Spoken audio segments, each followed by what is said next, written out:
Please welcome to the stage ASHE Executive Director, Dr. Jason Gilbo.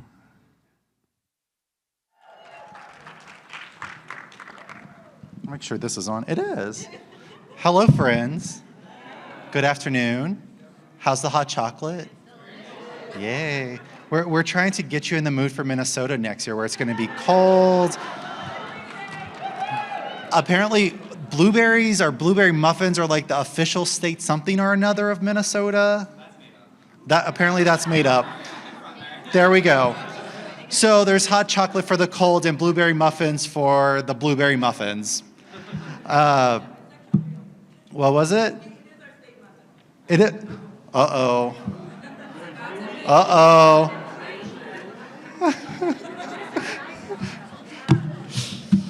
Anyways, welcome to our final session of our 47th annual ASHE General Conference. My name is Jason Gilbo. I use him and him pronouns. I'm a tall person with a dark beard, dark hair, blue glasses, and I am proud to rep a gray sweatshirt with Grambling written across in honor of ASHE HBCU Spirit Day. Many of you know, or may be able to tell by my last name, I'm from Louisiana, where Grambling is, so very proud to represent one of our state HBCUs. While most of you will leave here either later tonight, tomorrow, some folks are having an extended vacation and some extended fun. My home is actually about 20 minutes away from here. Leading up and throughout the conference, we have reflected on the land that we're occupying. And for me, I occupy this land daily. The Southern Paiute, our Nuwu people, and all indigenous people who have traversed, stewarded, and steward this land continue to allow me to be a visitor in this place. I hope you all will leave here with gratitude in your hearts for the Southern Paiute people, and as you journey back home, reflect on ways in which you can build deeper connections with your lands and people of it. To get this session kicked off, I'd like to invite our program committee co-chairs to the stage for one final time to provide the reflections and celebrations of these last few days.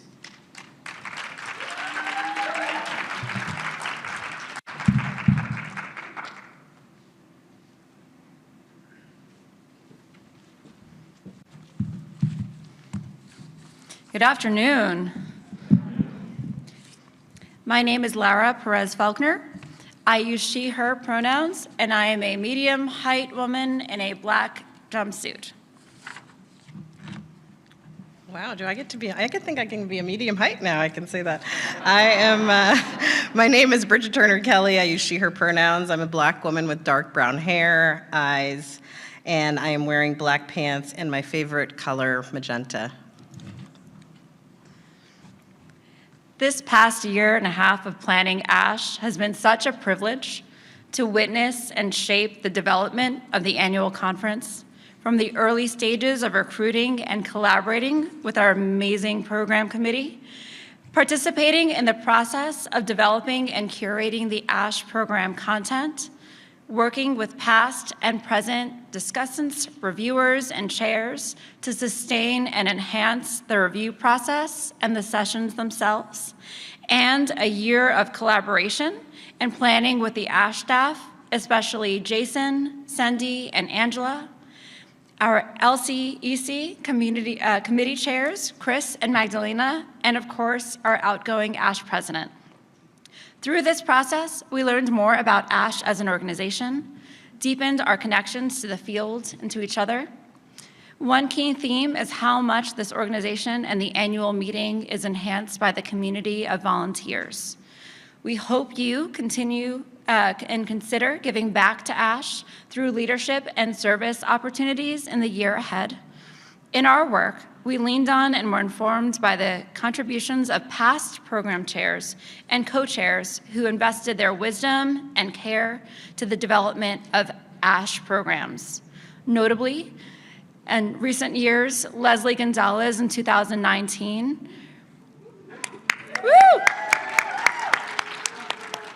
Corbin Campbell and Julie Park, who were co-chairs when Bridget and I were on the program committee in 2020, and Natasha Kroom and Z. Nicolaso in 2021 in Puerto Rico last year. We thank you so much, and all of those who engaged and contributed to this annual meeting that is now coming to a close. We also want to recognize ongoing struggles faced not only by the students and institutions we study, but also members of our own community. We need to humanize higher education for our graduate students, postdocs, contingent faculty, staff, and others, and to make our workspaces ones that support our basic needs and recognize our humanity. Sorry, and thank you, yes, please. Responsible for my own words here, thank you. So it is truly been an honor to take this journey with Lara. We met through this, and it's another thing that I can now thank Joy for, because she gave us the gift of a new friendship. So thank you for that. So as we've walked through the halls, attended sessions, and rode the elevators, I've asked everyone that I've seen with the blue ASHE name tag how their conference has been. And the reports that I got back were largely positive, and so we're not sure if people just didn't want to share negative things with us. If you haven't done it now, then just hold it. And or if it's been truly a great conference. So one of the first things that I went on the ASHE Dash this morning, and somebody said the tables outside were just really wonderful networking, connecting spaces to see people. And when we came out here in June, there was nothing there. And so I remember talking to Jason and Angela. I'm like, so when we come back, they're like, there's going to be tables, Bridget. People are going to be able to talk. And so that was mentioned. The opening speech by President Gales, someone said it inspired me to want to engage and come back to ASHE.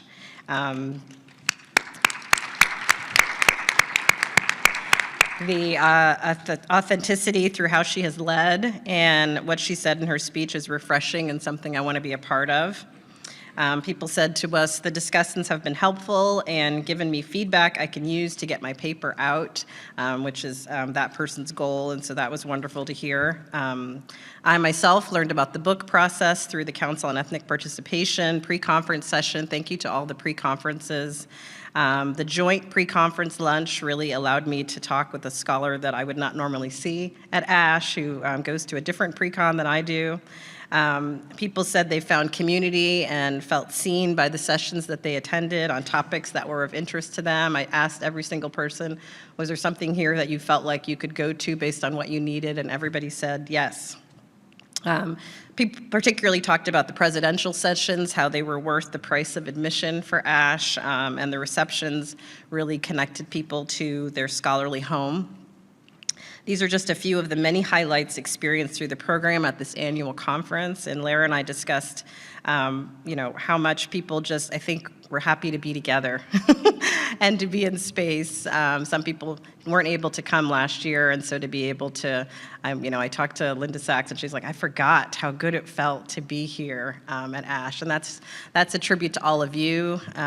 It's really the collective good that we've created here, thanks to our amazing program committee, to, again, Chris and Magdalena and the LCEC. I just want to personally, again, thank them for my Indigenous AF sweatshirt and all my gear that I'm going to take back from visiting the new gallery on Wednesday. All of the discussants, having just got off mine, it's a lot of work. Really appreciate all that you poured into people. The people who review, also a lot of work, so thank you, because the selections that you made really made this conference. All the volunteers that you see every morning when I walked in, somebody said, good morning to me, do you need anything? And I'm sure that that was your experience as well. Our remarkable ASHE leadership, I think President Gales said, small but mighty. It often amazes me all that they're able to do, because I know I send at least 6 emails a week, and I'm just one person. I know Lara and Joy, and so it doesn't go unnoticed. Thank you all so much for that. And to our amazingly courageous and kind ASHE president, Thank you so much for having faith in us that we could do this together, sight unseen and unknown together. And I will forever be grateful to all of you for this experience to co-chair. And we stand ready to assist, as folks have poured into us from previous years. We stand ready to assist the next co-chairs as they work to make ASHE 2023 excellent. So thank you.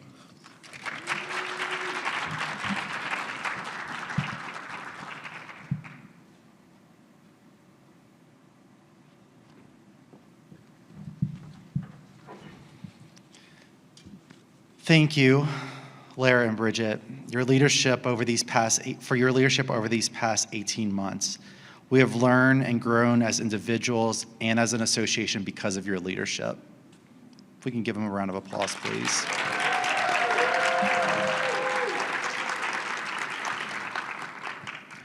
For the next few minutes, I'd like to share a bit with you about what's been happening with ASHE this past year from an operational perspective, as well as share a financial update with you all. First, I'd like to thank the stewards of our association. Serving on the ASHE board was once a few meetings a year. Now, ASHE board members serve on committees, meet on a regular basis, and continue to set the strategy and provide financial oversight of the association. I want to thank each of the members of the board who will end their term in about 45 minutes. What is it, Dio? I know you're probably counting down. Our outgoing board members include ASHE 2021 President D.L. Stewart, ASHE Legal Counsel Karen Miksch, who has served as our legal counsel since 2008, ASHE at-large board members Chris Linder and Ebony Zamani Gallagher, Graduate Student Board Member Eileen Galvez, Publications Committee Chair Lisa Latuca, who has been in the role since, I had 2016, I think it's around 2016.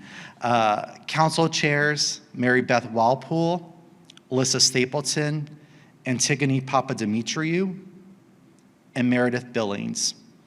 ASHE is a better place because of their leadership, and I am a better person and executive director because of each of you. Thank you.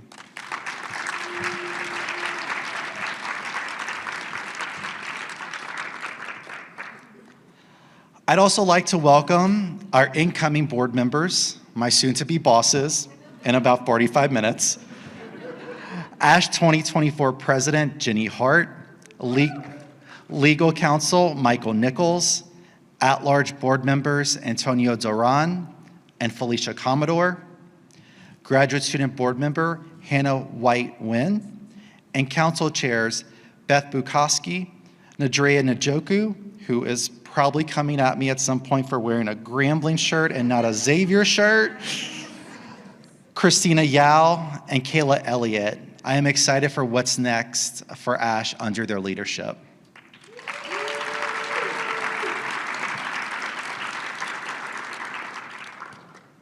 So one of the questions I get pretty often is, how is ASHE doing? So I'm hoping the next few slides will be helpful to answer that question. Overall, we're doing well as an association. We have navigated the pandemic well, and as Joy will share soon, are preparing for a new phase of the association. In regard to membership, I'll be honest, we have some tremendous potential to expand. While we continue to have about nearly 2,000 members, I know we have work to do to re-engage former members and engage future members, and to continue to make ASHE more than just a conference. I am confident our new strategic plan will do this.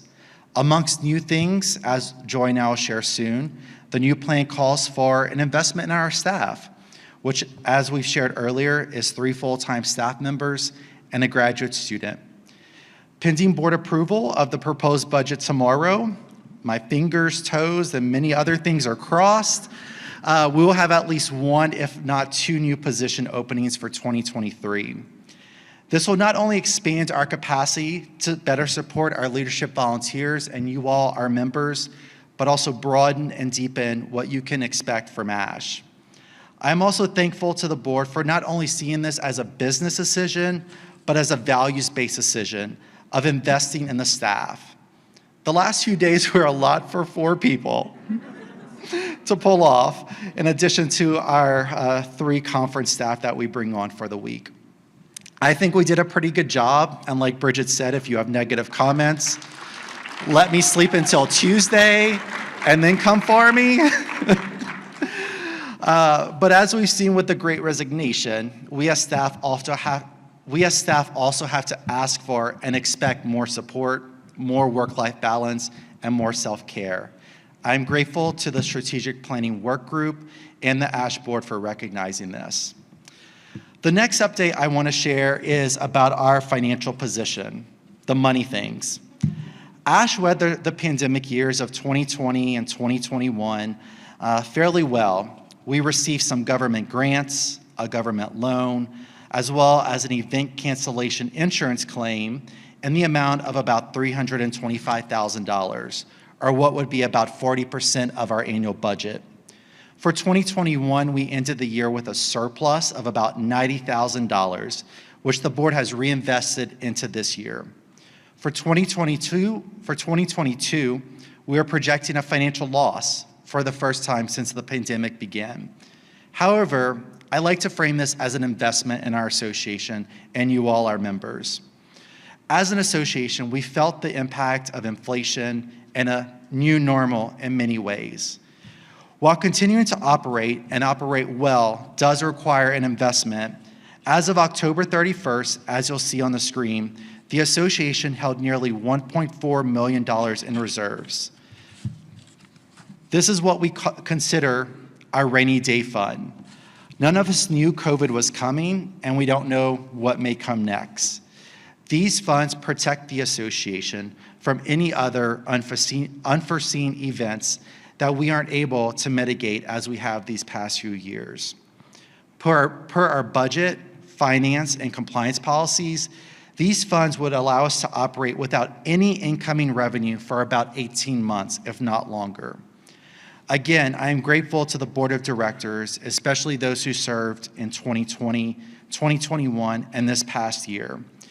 The decisions of how we move forward have not been easy for us as an association, but I am so thankful that we remain an organization where our values drive our decisions. At the same time, and many of you have heard me say this, we exist in a capitalistic society, which means we got bills too. I am confident we will continue to remain a financially healthy association, as we continue to grow our membership, our staff, and what we have to offer you all. Without further ado, I want to bring up to the stage my partner from this past year, ASHE 2022 President, Dr. Joy Gaston Gales.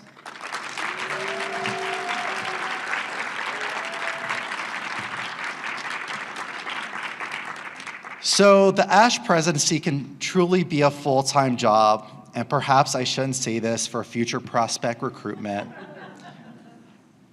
but it's not an easy job. From a member perspective, you know that Joy came up here, that she came up with a theme for this year, came up here on stage on Thursday morning and blew us away, led a variety of initiatives and served as the face for the association for a year. What you don't see are the Sunday afternoon phone calls, trying to figure out problems, both big and small, pining over decisions that can divert or right course the direction of the association, leading board meetings, working with nearly 2,000 members and 2,000 personalities, the tweets, and all of this on top of doing her day job of being a faculty member, advisor to her dean, and a mom to Jaden and Angel. It's a tough job for sure, but when you have someone like Joy, I'm getting emotional again, y'all, who not only creates a theme that centers humanity, but who approaches each piece of her work with that perspective, we get what has been an incredible year for the association. While this is the last time I get to call her on stage as president, I am thankful I'll forever be able to call her a friend. Dr. Joy Gaston Gales.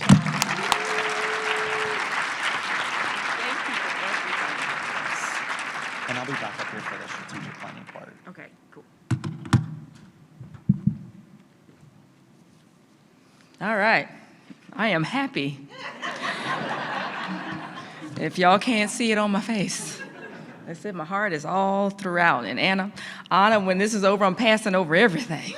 I made my last tweet, and yes. So on a serious note, good afternoon, and thank you for being here for our closing session for the 2022 ASHE Annual Conference. What an amazing journey this has been, and I'm incredibly grateful to each of you for your support and encouragement along the way. So, although we've come to the end of the road, I can't let you go before I share this end of the year report. So first, I want to start by recognizing our outgoing board members. It's been such a pleasure and a joy working with each of you over the last year plus. And I want to thank each of you for your contributions to ASHE, not just on the board, but throughout your many years of service to our scholarly community. I've gotten to know each of you well personally and through our many board meetings over the years. I could say so much about each of you, but I don't have time because I only have 10 minutes. But thank you, thank you, thank you. I'd also like to take a moment to thank our ASHE staff, our small but mighty ASHE staff. Earlier this fall semester, we welcomed new staff members to support Jason. Angela Hoffman-Cooper joined us as Director of Conference and Events, and Briante Meeks joined us as an administrative assistant. I'm also grateful to Haley Adams, who remained with ASHE throughout the fall semester as a part-time staff member. While the ASHE staff is 4 folks, Jason also brings on additional staff to help with the conference. And so I'd also like to thank Ariana Garcia, Christine Espinosa, and Sarah Daly for their labor of love this week, ensuring that the conference, yes, clap, please.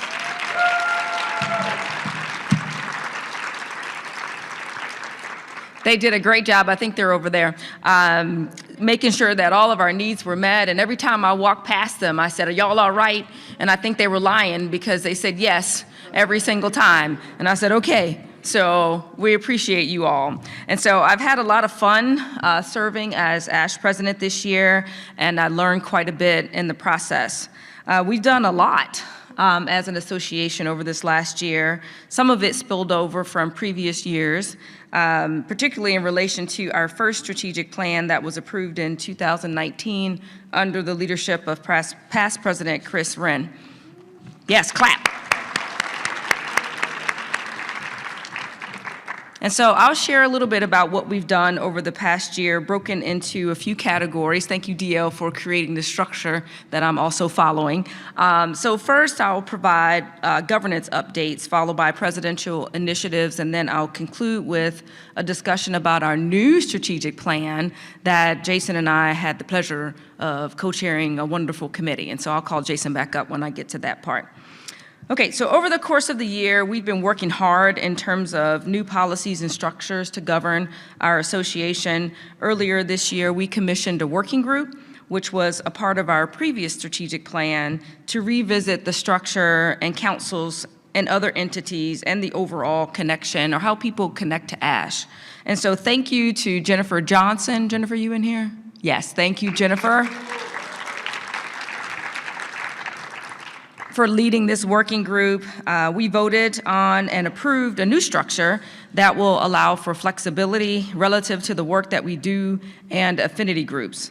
It's going to be a new and different structure, and we're going to learn a lot in the process from trying to implement this new proposed structure as we move forward.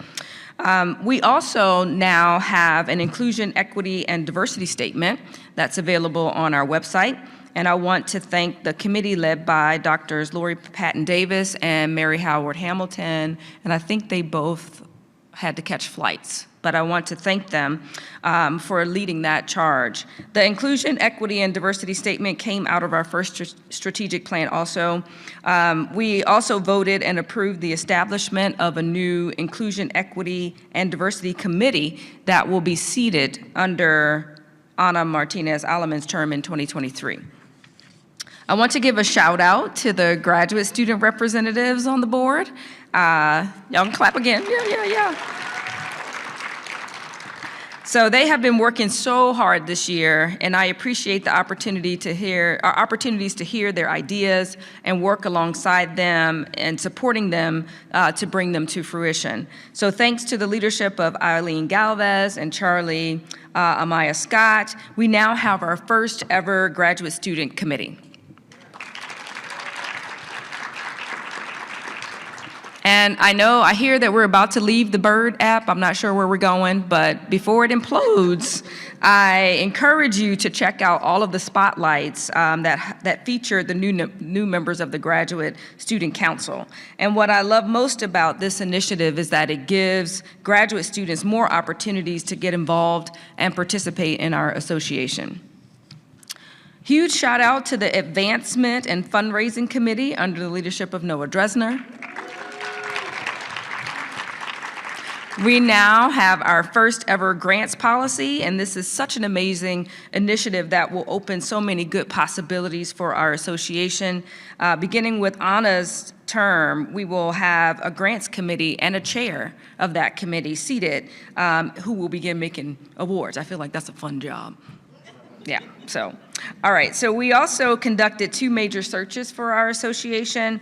All of our committees are important, but the Legal Counsel and Publications are 2 of our most important committees, central to our mission as an association. And so while we are sad to see Karen, Mitch, and Lisa Latuka go, we are excited to welcome Michael Nichols as our new legal counsel. Is Michael here?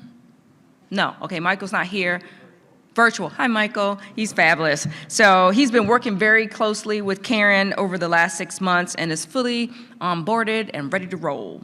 So I shared this at my last board meeting as chair, that I'm so happy that we had an ethics committee in place. And our newly formed ethics committee hit the ground running and provided recommendations around anti-Blackness in our association. We are still working on fulfilling the recommendations that came out of that report, including making sure that past presidential addresses that want to be published are published.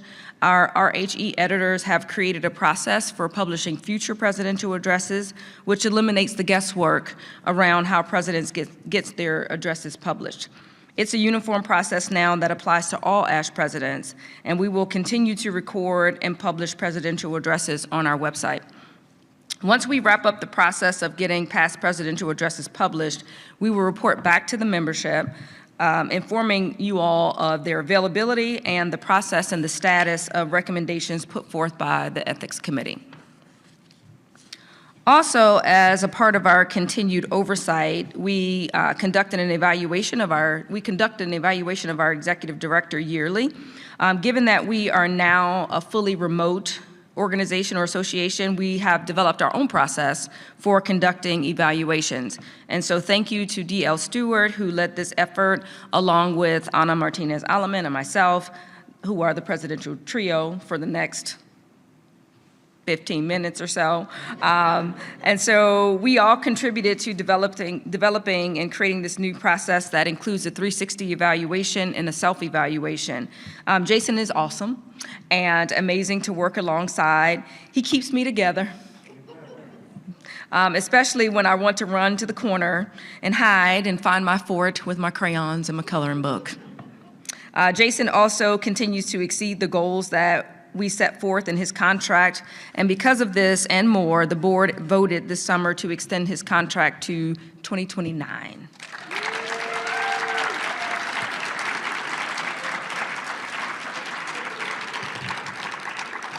Okay, now on to presidential initiatives. I'm really excited about some of the things we were able to do this year in connection with the presidential theme, humanizing higher education. As I shared in my presidential address, something like a global health pandemic, as horrible as it has been, also presented opportunities to do some new things. So I just could not bring myself to ask y'all to come to another Zoom meeting on a specific day at a specific time, right? And so, because we're just zoomed out, everybody zoomed out. I know I am, and that's probably true for you all too. So we created our first ever ASHE presidential podcast series co-hosted by the amazing dynamic duo, Felicia Commodore and Royal Johnson. Yeah, clap, clap, clap, clap. And so I hope you all have been able to engage with the episodes. They are so rich and dynamic and informative. Each one has taken me on an emotional learning journey, and I too have thoroughly enjoyed editing and listening to each episode.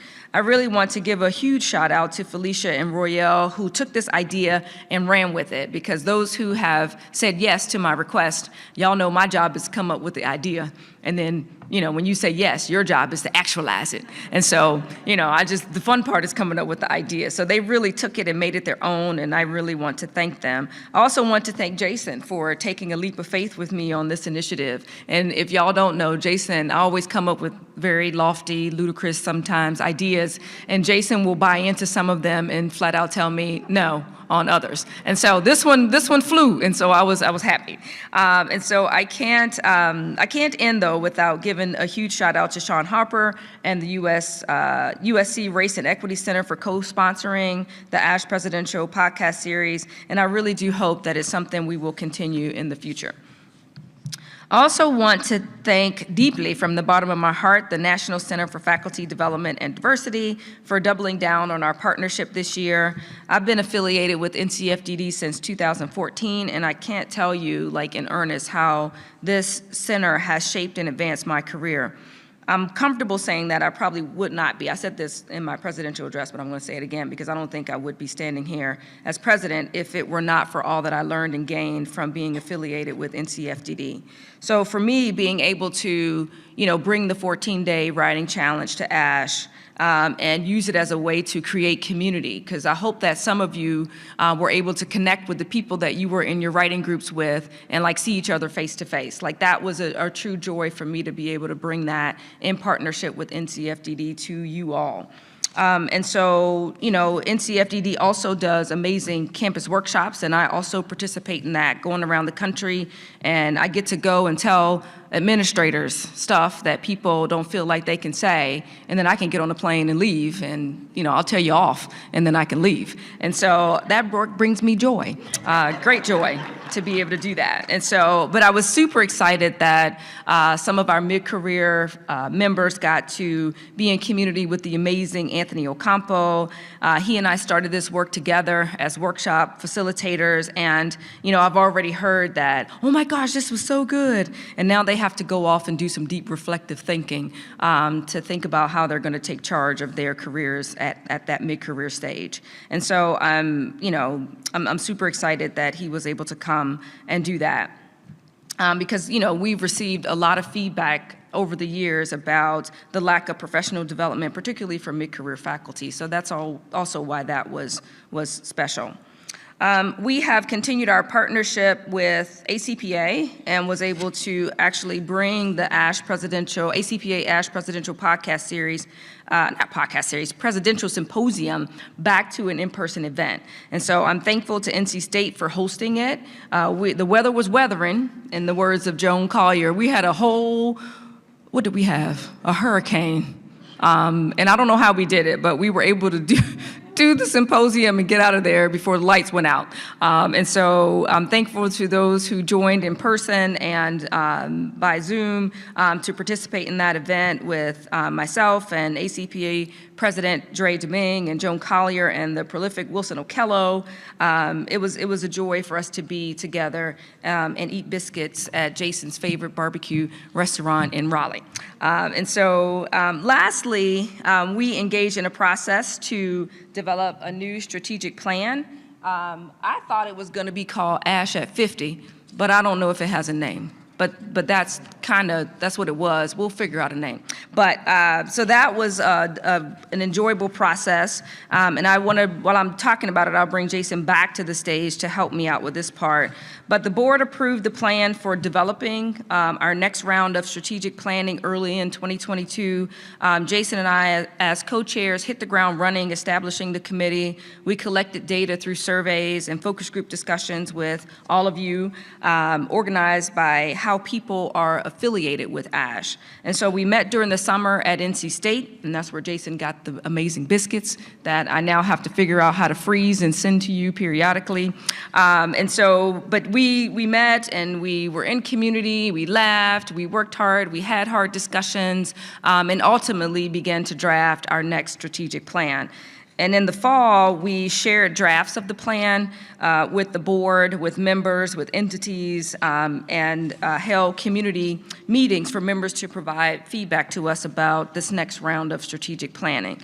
In October 2022, the board approved the plan, and we look forward to implementing it. But before we get to that work, I'll turn it over to Jason, who will provide more details about the plan. And again, I just want to give a huge shout out to the Strategic Planning Committee. I'm almost done. Dimitri Morgan, Robin Menthorn, Tess, what's Tess's last name? Smith, thank you. Noah Dresner, Eileen Galvez, and Ana Martinez Alaman. And so, of course, thank you to my awesome co-chair, Jason Gilbo.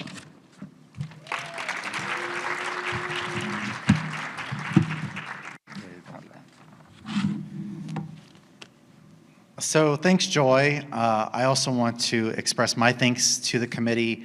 We did a lot of good work and had a lot of good biscuits. The biscuits were a thing. I just really enjoyed the biscuits. Through this process, one of the things that the work group, as we were going through the member feedback, through our surveys, through our listening sessions, through discussion sessions, it got us to a point of really questioning our North Star. For ASHE, this has historically been our mission statement.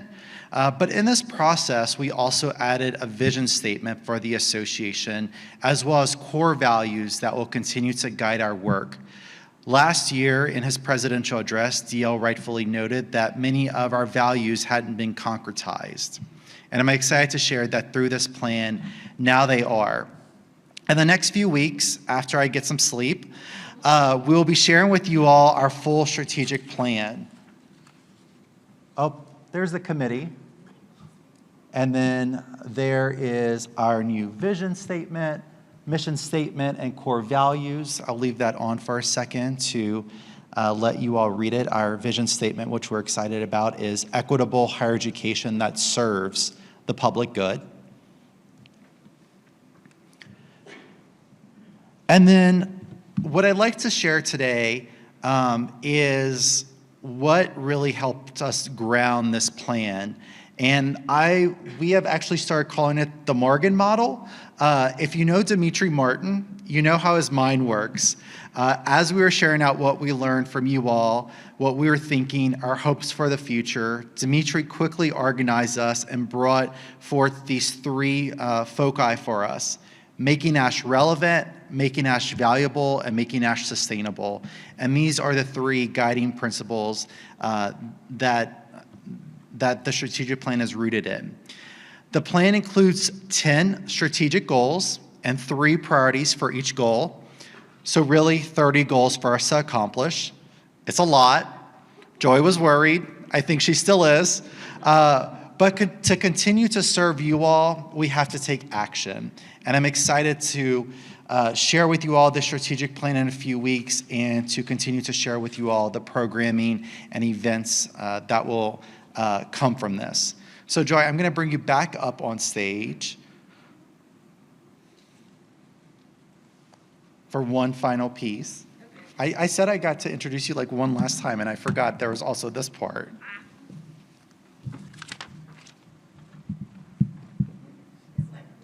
Where are you going? Yeah. Oh, this is me. Oh, this is the moment I've been waiting for. Oh, yeah. Yep. Oh, my bad. Sorry. Yeah, let's do this. All right. I am so happy and honored to introduce our 2023 ASHE President, Dr. Ana Martinez Alaman. Applause.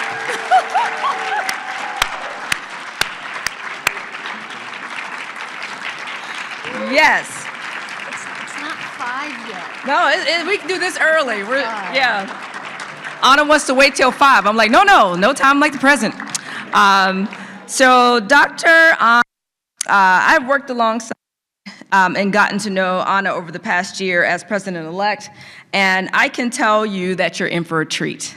And Anna is an amazing scholar who cares about equity and campus culture, particularly in technology and online social networking. Her body of work is really about creating more equitable environments that promote success for historically underrepresented populations in higher education. Her work in this area is truly outstanding. She has co-authored and authored 6 books and has a ton of publications to her credit. Anna is ready and prepared to lead ASHE as our next president. She is, she really is. She currently serves as Associate Dean of the Faculty and Academics at Boston College. Before taking this role, she served as department chair for 10 years. So she's ready. She's been an active member of ASHE and has served our association in other leadership roles. In addition to all of her scholarly accolades, I want to humanize Anna and share a little bit about what I've learned and have experienced working alongside her over the last couple of years. Also, I'm sharing this in the spirit of what I think you'll love about Anna as your 2023 ASHE president. And then shout out to Heather Kenyon Rowan for helping me put this together. So, as a leader, Anna is dedicated to what she commits to doing, and she will see it through as efficiently as possible. And so I think we'll appreciate that attribute characteristic as an association. Her colleagues share with me that she's a wonderful mentor. She has a great sense of humor, and she doesn't take herself too seriously. And I can also attest to these characteristics as I've seen them myself. She's mentored me, and she makes me laugh, and I can tell you she doesn't take herself too seriously. You can easily connect to Anna through her love of baseball, but if you're not a Yankees fan, the connection might go left. I saw a hat. Somebody had a Yankees hat. She's an avid cyclist, a great cook, and loves her dog, George. She's also an avid People's Magazine reader. So, without further ado, please help me welcome our 2023 ASHE president, Dr. Anna Martinez-Alleman. I think you have to stay here for a minute. I do? I think you do have to stay here. Okay, I'll stay here for a minute. Just 1 minute. Just 1 minute? You know, you said 5. It's only 4:15. Okay. So, thank you. I have a confession to make, and it's actually a 2-part confession. First, I must confess that I have wished very, very deeply for Joy Gaston Gale's successful coup of the ASHE presidency, that Dr. Gaston Gales would go all January 6th on us and establish herself as the ASHE president woman queen for life. Because what greater joy could there be, really? We will not find a more compassionate and generous leader than Joy. As her successor, I have observed benevolence and consideration enacted as she has led us through thorny governance patches and piloting excursions in white-paneled vans that for a brief moment allowed us nerdy professors to pretend that we were drug-running, law-breaking delinquents straight out of central casting. Biscuit or no biscuit, that was the highlight of our trip. Joy has given us the gift of leadership guided by an unwavering respect for each and every one of us, and a deeply held commitment to lead with integrity, courage, and resolve. Thank you, dear Joy, and please, please, please thank her once again. Now you get to hit some real good harder. There you go. Yes.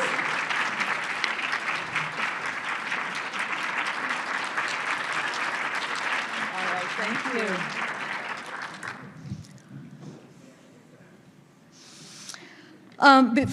Do I have the clicker? Or? Oh, yeah. How about that? Before I move on to the second part of my confession, I want to say a little bit about the exciting growth of activities beyond the annual conference program. And in an effort to connect our members and member volunteers in working in and across all the many and vital elements of the conference, and more importantly, in the spirit of building coalition to ensure members' ongoing commitment to inclusion, equity, and organizational diversity, our strategic plan has called for the creation of a conference committee.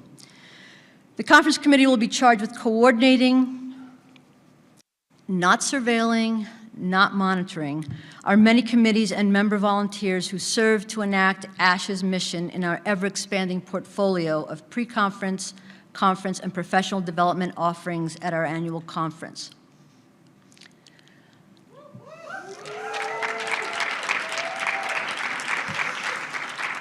I've asked Leslie Gonzalez to serve as the inaugural conference chair. With Leslie at the wheel, we can be confident that our committees, pre-cons, and professional development offerings are always mindful of our organizational ethics and principles, those pillars that we just talked about, and that the expeditions of our committees are guided by those very values. Most importantly, Leslie, as committee's chair, will help synchronize committee activities, help craft cross-committee coalition building, and steady each committee's true north. For example, in 2021, the Local and Community Engagement Committee became a part of the ASHE conference planning process to foster and encourage intentional conversations around local and community engagement. This is a commitment that we're going to continue.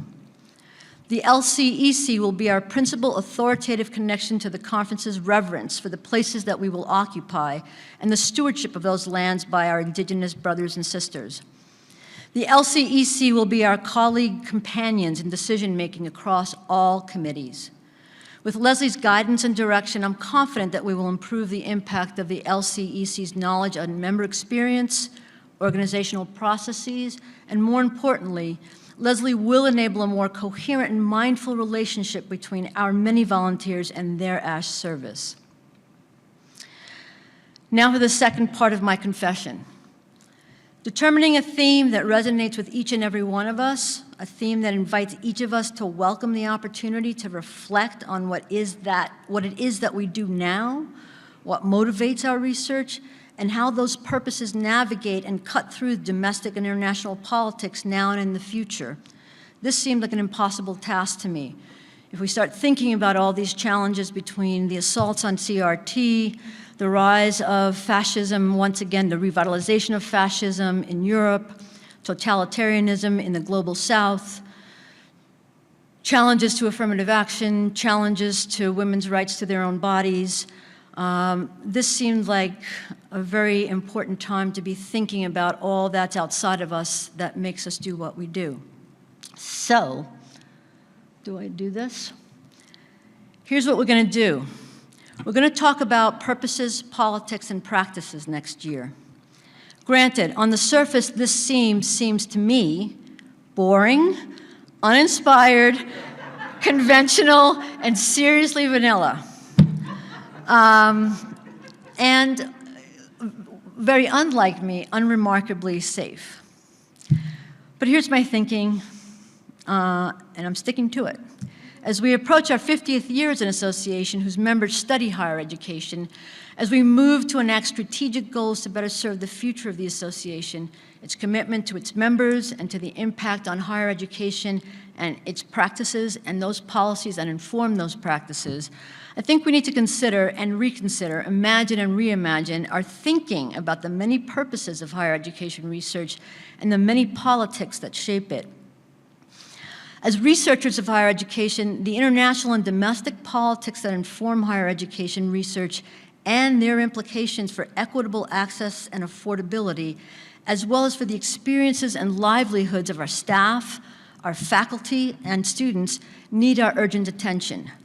For example, globally, nationally, and locally, the politics of privilege and entitlement have once again begun to challenge the continued evolution of higher education to serve a public good.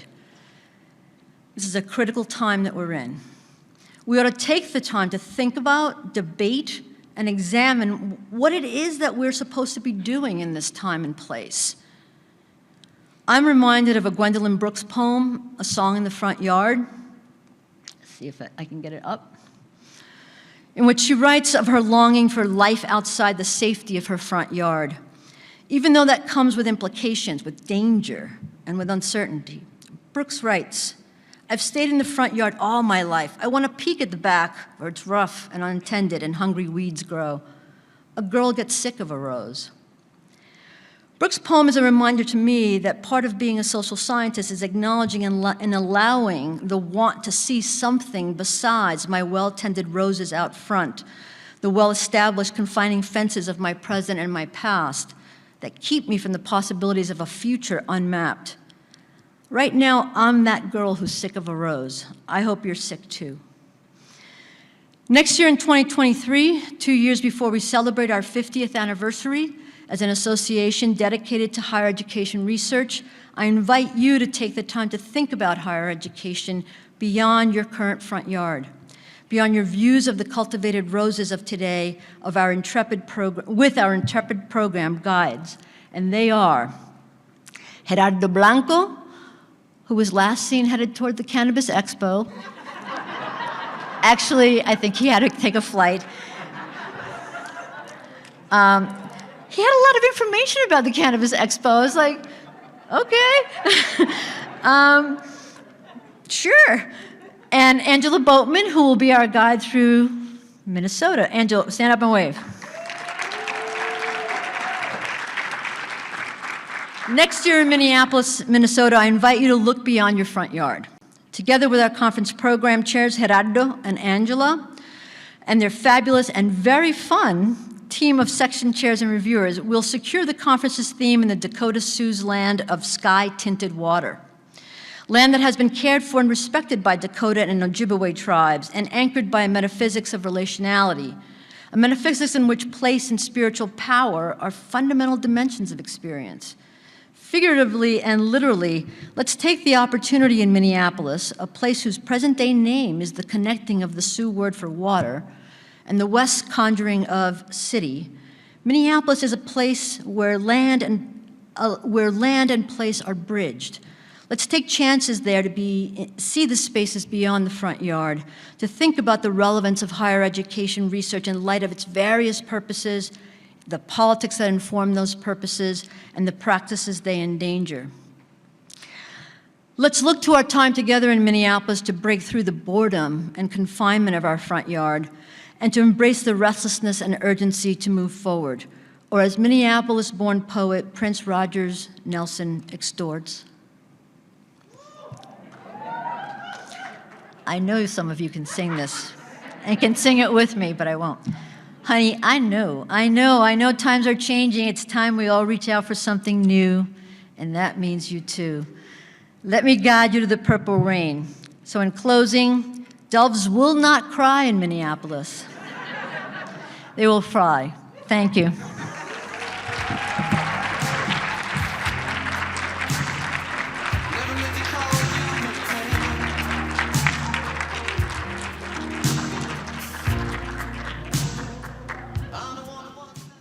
You queued that up for us, and I appreciate you. Shout out to our AV folks in the back, because that was a surprise. I love it. I love being surprised with certain things, good things. So a few things before we go. I started this by saying thank you all for being here. I want to extend that thank you to your loved ones who may be at home, whether that's a partner, spouse, my cat Fancy, who I'm missing, and my partner Scott's here, who I'm told misses me a lot, so I'm excited to see her tomorrow. But being here, being away from loved ones, I know is sometimes difficult and trying. Sometimes it's also really, really great too, so recognizing that. There's some new parents who've been able to get some sleep here. So please extend your thanks to your loved ones back at home for allowing you to be with us this week. We have some more hot chocolate, some drinks. Also on your way out, we have something to prepare you for the Minneapolis cold, because I've been told that Vegas cold is not cold. There's Minneapolis cold. So we have something to prepare you for next year, and just Thank you all. We will see you in Minneapolis.